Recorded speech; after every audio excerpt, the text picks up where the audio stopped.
याद आया था ना वो गाना, याद आया? अरे केक नहीं सुन के मेरे तेरे मेरी सैंडल का काम हो रहा तेरा।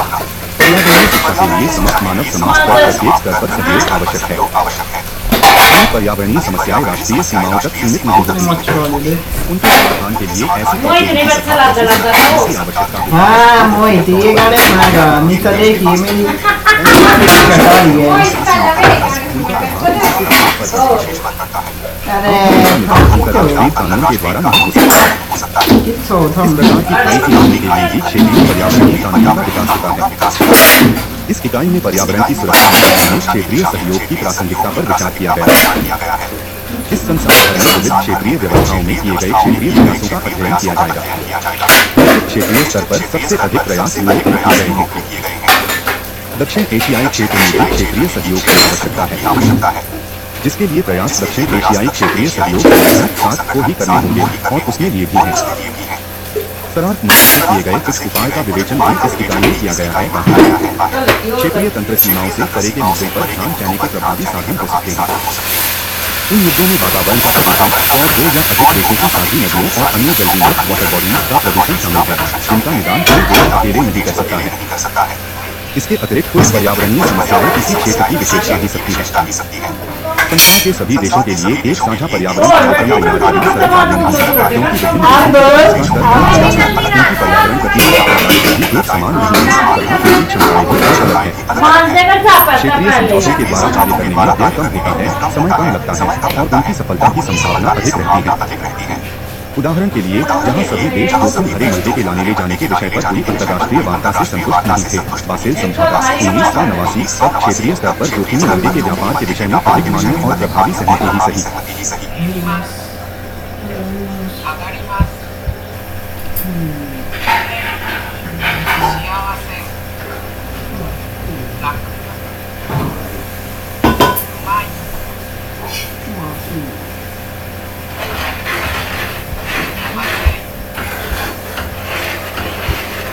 क्षेत्रीय तंत्र सीमाओं से परे के मुद्दों पर ध्यान देने के प्रभावी साधन हो सकते हैं।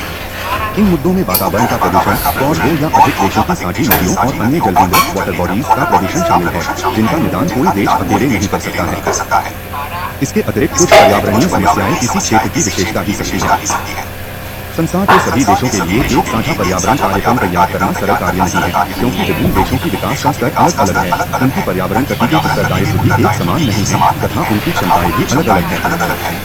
क्षेत्रीय समझौतों के द्वारा कार्य करने में व्यय कम होता है, समय कम लगता है और उनकी सफलता की संभावना अधिक रहती है। उदाहरण के लिए, जहां सभी देश जोखिम भरे मुद्दे को लाने जाने के विषय पर हुई अंतर्राष्ट्रीय वार्ता से संतुष्ट नहीं थे, बासेल समझौता 1989 तक क्षेत्रीय स्तर पर जोखिम मुद्दे के व्यापार के विषय में अधिक मान्य और प्रभावी सहमति रही।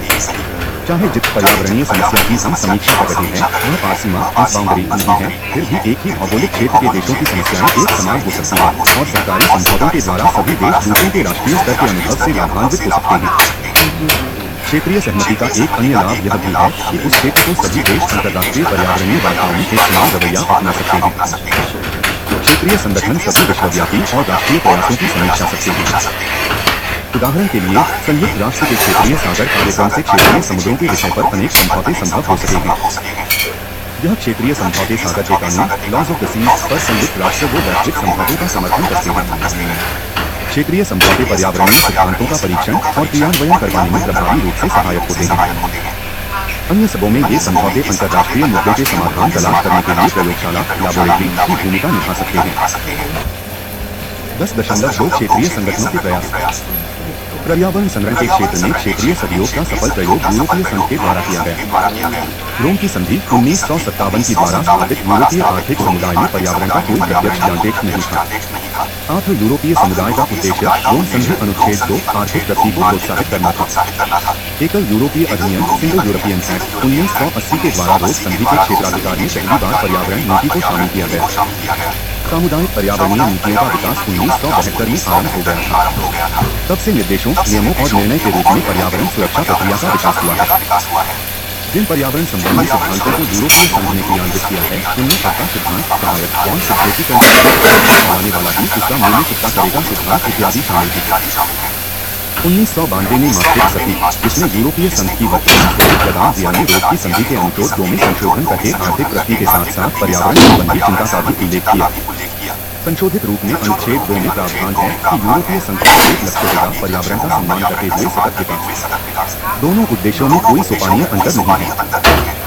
सामुदायिक पर्यावरण नीति में आज लगभग 300 विधायन शामिल हैं, जिनका संबंध पर्यावरण के सभी पक्षों से है। निर्देश प्रमुख विभागीय जलकरण है, जिनमें अपेक्षित परिणाम पर बल दिया गया है, परंतु वह सदस्य देश पर छोड़ा गया है कि यह परिणाम जाके कामा चलेगा। यूरोपीय न्यायालय ने भी सार्वभौमिक पर्यावरण सिद्धांत के विकास में महत्वपूर्ण योगदान दिया है। उसने धीरे धीरे पर्यावरण संबंधी यूरोपीय समुदाय के दावे को स्थापित और विस्तृत किया। अब सामुदायिक क्षेत्राधिकार में वातावरण के प्रदूषण, वन्य जीवन संरक्षण, स्नान करने के जल की गुणवत्ता इत्यादि संबंधी निर्देश शामिल है। आखिर यूरोपीय संघ की पर्यावरण संबंधी चिंता अब स्पष्ट और व्यापक है।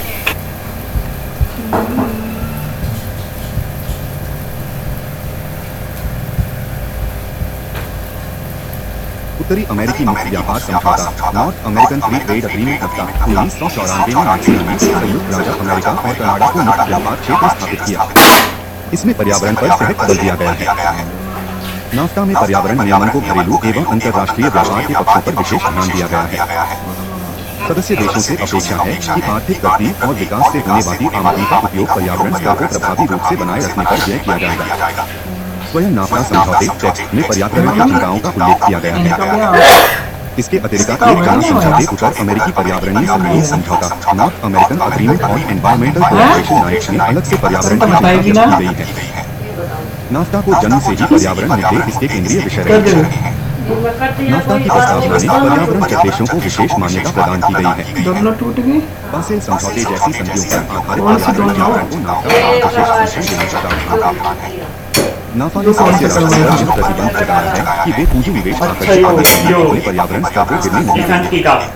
नाफा संबंधित व्यापार में पर्यावरण की आजीविका सस्टेनेबिलिटी की प्रोत्साहित किया जाएगा। उत्तर अमेरिकी पर्यावरणीय सहयोग समझौता पर्यावरण कानूनों को प्रभावी रूप से लागू करने से है। साथ ही नई संस्थागत व्यवस्थाओं को दक्षिण पूर्वी एशियाई राष्ट्र के संघ आसियान की संरचना में अनेकों पर्यावरण संबंधी उपकरण समझौते और घोषणाएं शामिल हैं। इनमें से कुछ इस प्रकार से सीमा पार प्रकृति और प्राकृतिक संसाधनों का संरक्षण, पर्यावरण एवं और आरक्षित क्षेत्र, हेरिटेज पार्क्स एंड रिजर्व तथा सामान्य रूप से आसियान पर्यावरण, प्रकृति संरक्षण एवं जैव विविधता तथा तटवर्तीय एवं सागरीय पर्यावरण किए गए हैं। आसियान के द्वारा एक प्रधान कार्य योजना आज एक्शन प्लान अपनाई गई तथा वर्ष 2003 का पर्यावरण वर्ष घोषित किया गया। 3.37 के प्रयास।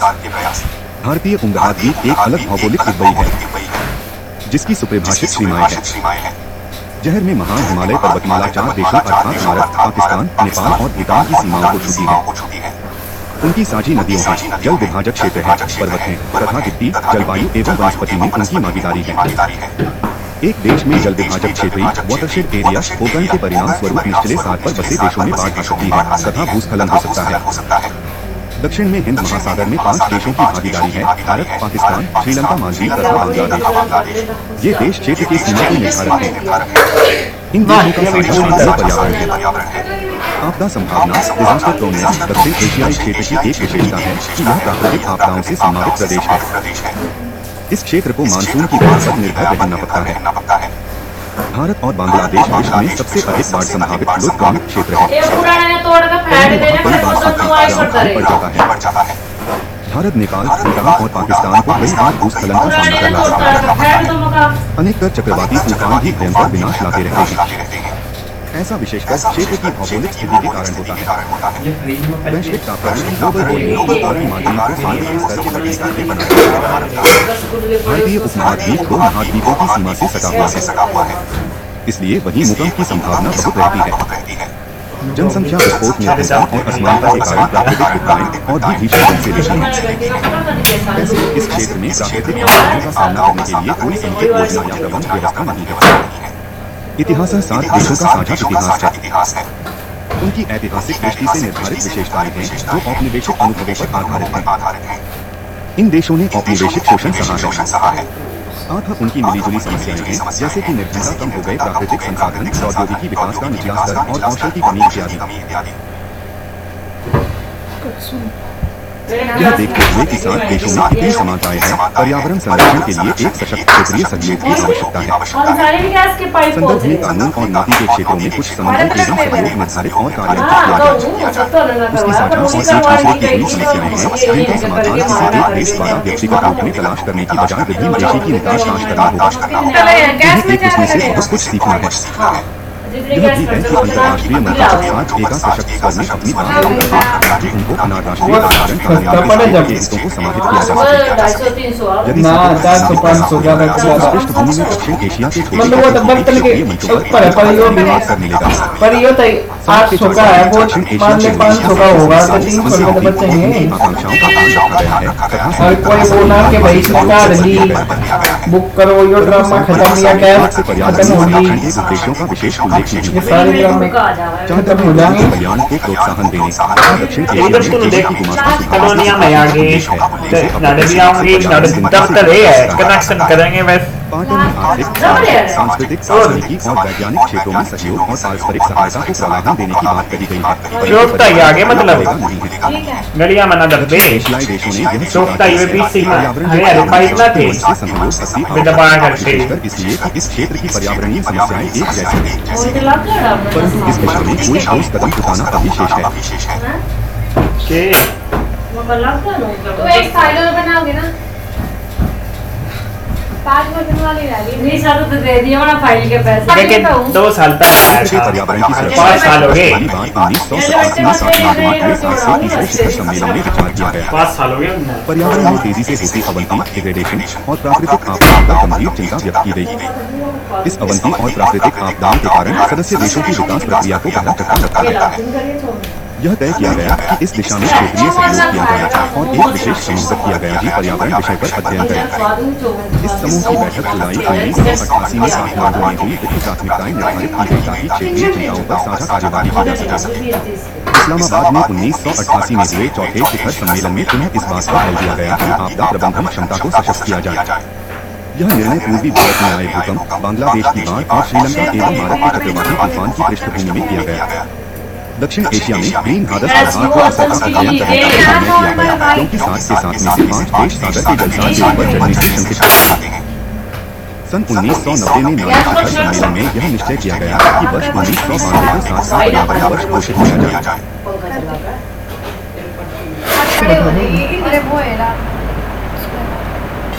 फिर लग रही थी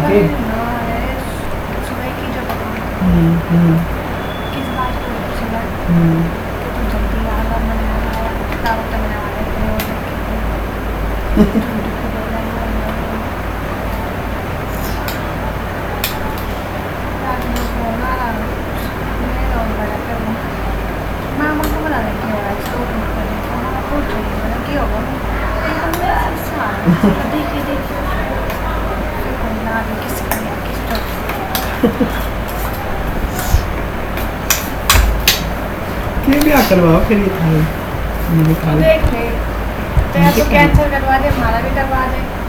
मैं तो भैया नहीं के तू जुटे संबंधी क्षेत्रीय प्राकृतिक आपदाओं तथा पर्यावरण संरक्षण को संबंधित किया गया अध्ययन काम भी करो आयामी क्षेत्रीय और वैश्विक सहयोग के लिए अनेक सिफारिश की गई है।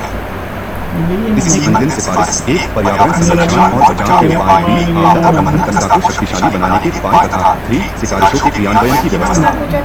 अध्ययन में कहा गया कि नवोदय राष्ट्रों को अपनी वैज्ञानिक दूसरे के साथ तथा ये देशों को चाहिए कि वे अपने अनुभवी एवं विशेष कौशल की जानकारी एक दूसरे को देकर आपसी सहयोग करें। यह भी सुझाव दिया गया कि अंतर्राष्ट्रीय संधि पर पर्यावरण के विषय पर अनुसंधान और सुरक्षा के कार्यवाही एवं सहयोग के कार्यक्रम लागू देने शिक्षी सभाओं को शक्तिशाली बनाने के उपाय किए जाएं जिनमें विधि की व्यवस्था हो, आपदा के समय सहायता के लिए 7 का एक तंत्र स्थापित किया जाए, एक आधुनिक आपदा पूर्वाग्नि व्यवस्था का विकास किया जाए तथा आपदा प्रबंधन के लिए एक क्षेत्रीय पर्यावरण के क्षेत्र में 7 की प्रयास का सबसे अधिक प्रभावी परिणाम क्षेत्रीय अध्ययन रहा है। परंतु व्यापक सिफारिशों के बावजूद पर्यावरण प्रबंधन के विषय पर कोई उल्लेखनीय प्रगति नहीं हुई है।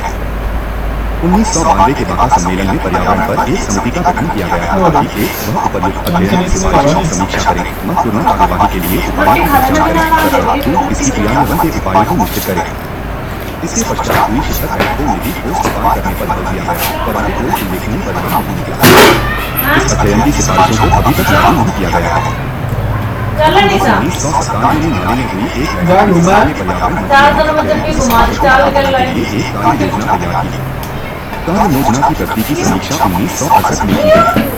कोलंबो सम्मेलन 1998 में 7 की पर्यावरण कार्य योजना के क्रियान्वयन पर बल दिया गया। सदस्य देशों में आग्रह किया गया कि वे राष्ट्रीय पर्यावरण कार्य योजना और पर्यावरण के की स्थिति की समीक्षा करें। बस मटर मटर है ना, ये टमाटर पहले आधी किलो जाओगे टमाटर। 7 से पर्यावरण मंत्रियों की बैठकें समय पर होती रही है। 7 कार्य योजना के पूरक के रूप में कोलंबो में 1996 पर्यावरण मंत्रियों ने एक साझा पर्यावरण कार्यक्रम तैयार किया। श्रीलंका के राष्ट्रपति ने क्षेत्रीय दृष्टिकोण पर बल देते हुए कहा कि अच्छे इरादों का व्यावहारिक रूप दिया जाए ताकि क्षेत्र की क्षमताओं का सही उपयोग हो सके और राष्ट्रीय प्रयासों को शक्ति प्रदान की जा सके। विशेषज्ञों और विशेषज्ञ समूहों की अनेक बैठकों का आयोजन किया गया ताकि जनसंबंध संसाधनों, जैव विविधता के संरक्षण तथा जोखिम संकट में मलबे को सीमा पार भेजने के विषय पर सहमति हो सके। आपदाओं का सामना करने पर बल दिया गया। पर्यावरण पर 7 की तकनीकी समिति ने पर्यावरणीय विकासन, नियमन और मानकों की 7 देशों के लिए तय करने पर कर दिया था अवनत भूमि के विन्यास के प्रयासों का आग्रह किया। इसको पर्यावरण के मुद्दों पर कार्यशालाओं और प्रशिक्षण कार्यक्रमों की सिफारिश की।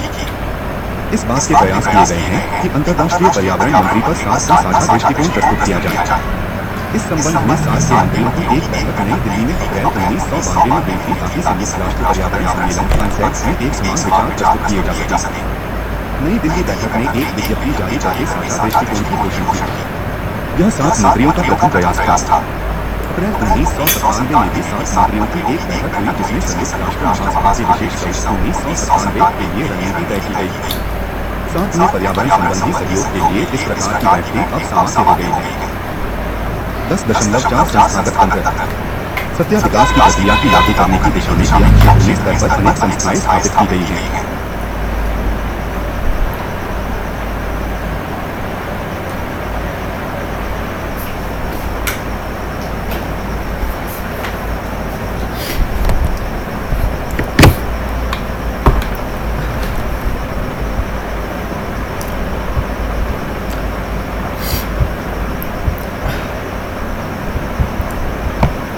संस्थागत तंत्र सत्या विकास की प्रक्रिया की लागू करने की दिशा में किया क्षेत्र में स्तर पर अनेक संस्थाएं स्थापित की गई हैं। दक्षिण एशियाई वरीयता व्यापार समझौता south Asian preferential trade agreement सप्ताह सार्या के सदस्य देशों के द्वारा दिसंबर 1995 में दक्षिण एशियाई व्यापार लागू किया गया। यह दक्षिण एशिया क्षेत्र में व्यापार संबंधों की क्षेत्रीय सतह पर चर्चा करने का प्रयास था। साथ ही संबद्ध देशी विशेषता भूटान, नेपाल और मालदीव में विकास किया प्रयास से भी इन सभी कम विकसित देशों की सहायता मिलने की आशा थी। जब 2004 तब व्यापार वालों के 3 दौर हो चुके हैं तथा वस्तुओं और सेवाओं में पारस्परिक व्यापार में रियायत देने का निर्णय किया गया। प्रथम दौर में 226 वस्तुओं को वरीयता व्यापार के लिए चुना गया। तीसरे दौर में यह संख्या बढ़कर 3456 वस्तुओं तक पहुंच गई। एशियाई विकास bank, Asian development bank, ADB, Asia और प्रशांत के लिए संयुक्त राष्ट्र आर्थिक और सामाजिक आयोग (ASEAN) के 1965 के एक प्रस्ताव के अनुसार एशियाई विकास बैंक की स्थापना की गई थी।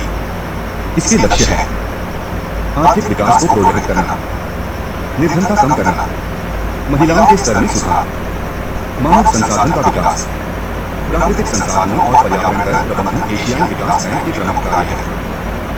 सदस्य देशों के आर्थिक और सामाजिक विकास के लिए ऋण देना तथा शेयरों में निवेश, विकास परियोजनाओं के लिए तकनीकी सहायता का कर, विकास के लिए सार्वजनिक और निजी निर्देश को प्रोत्साहन, एशिया और प्रशांत के लिए संयुक्त राष्ट्र आर्थिक और सामाजिक आयोग United Nations economic and social commission for Asia and Pacific (ASEAN). इस आयोग की स्थापना मार्च 1947 में की गई थी। यह एशिया तथा प्रशांत क्षेत्र में सामाजिक आर्थिक विकास की प्रोत्साहन देता है। इसके मुख्य लक्ष्यों में शामिल हैं व्यापार नीति और प्रोत्साहन, उद्योग और प्रौद्योगिकी, ग्रामीण विकास, पर्यावरण तथा प्राकृतिक संसाधन प्रबंधन, संचार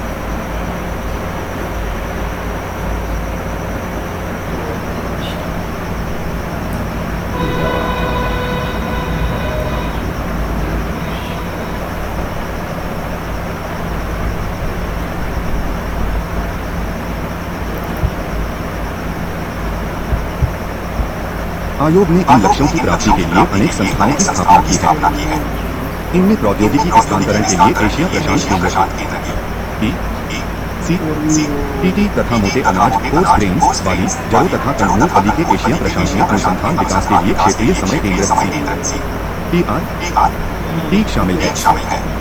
प्रौद्योगिकी हस्तांतरण के लिए एशिया प्रशांत केंद्र Asia Pacific centre for transfer of best technology TTE इस केंद्र की योजना 1977 में हुई थी। बाकी एशिया प्रशाला में प्रौद्योगिकी के हस्तांतरण को सुगम बनाया जा सके। इत्सकी गतिविधियों को 2 कार्यक्षेत्र यूनिवर्सिटी 1 प्रौद्योगिकी क्षमताओं को शक्तिशाली बनाने के लिए बिजनेस और 2 सेवाओं से व्यापार संबंधों और प्रौद्योगिकी हस्तांतरण को सुगम बनाना। इसका मुख्य ध्यान पर्यावरण की दृष्टि से मजबूत प्रौद्योगिकियों के विकास पर है ताकि सतत विकास हो सके। इसका ध्यान छोटे और माध्यम ब्याज के उद्यमों पर भी है। यह अनेक विकास परियोजनाओं के क्रियान्वयन में सफल रहा है। इसके लिए इस केंद्र अनेक प्रशिक्षण कार्यक्रम आरंभ किए तथा विभिन्न देशों के मध्य प्रौद्योगिकी हस्तांतरण संबंधी सही करवाए। एशिया और प्रशांत के नाम प्रतिबंध कॉमिक टॉपिक्स में मोटे अनाज दालों जड़ों तथा कंदमूल फलों के अनुसंधानात्मक विकास के लिए क्षेत्रीय समन्वय केंद्र CGPRT अप्रैल 1983 में स्थापित यह केंद्र एशिया प्रशांत संयुक्त राष्ट्र आर्थिक और सामाजिक आयोग की सबसिडरी संस्था है। यह केंद्र सदस्य देशों को इन फसलों के उत्पादन, उपयोग और व्यापार की वृद्धि को तकनीकी सेवाएं तथा सुविधाएं उपलब्ध कराता है। यह शोध और विकास की जन गतिविधियों की सुदृढ़ करता है जो खाद्य पदार्थों की कमी और एशिया प्रशांत क्षेत्र में बेरोजगारी की समस्याओं के समाधान में सहायता हो।